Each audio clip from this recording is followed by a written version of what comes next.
ยินดีต้อนรับสู่ Central Department Store แหล่งรวมประสบการณ์ช้อปปิ้งสุดพิเศษเหนือระดับเพลิดเพลินกับข้อเสนอสุดพิเศษสำหรับนักท่องเที่ยวต่างประเทศเซ็น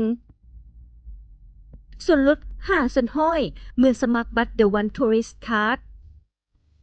รับเงินภาษีคืนสูงสุดถึง6ส่วนห้อยและรับกระเป๋าผ้า Central X เวทีมวยราชดำเนิน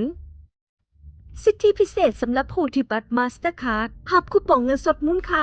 400 บาทเมื่อซื้อครบ 5,000 บาท และรับคูปองเงินสดมูลค่า 1,400 บาทเมื่อซื้อครบ 15,000 บาท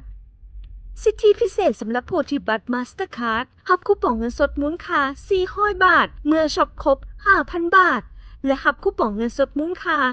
1,400 บาทเมื่อช็อปครบ 15,000 บาท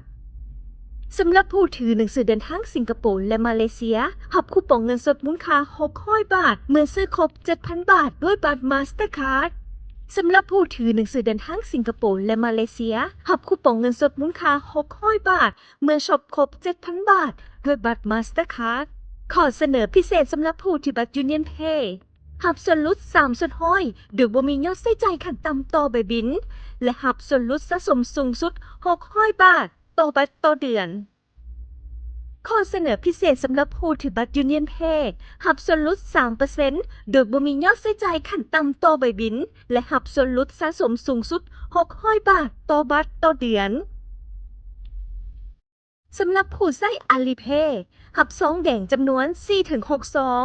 สำหรับใช้เป็นส่วนลดในการสำระเงินพร้อมรับอัตราแลกเปลี่ยนพิเศษจากอาลีเพย์สำหรับผู้ใช้ WeChat Pay รับอัตราแลกเปลี่ยนที่ดีที่สุด เพลิดเพลินสิทธิพิเศษทั้งหมดนี้และอีกหลากหลายตั้งแต่มื้อนี้ถึงวันที่ 31 ตุลา2026ที่ Central Department Store เงื่อนไขเป็นไปตามบริษัทกำหนด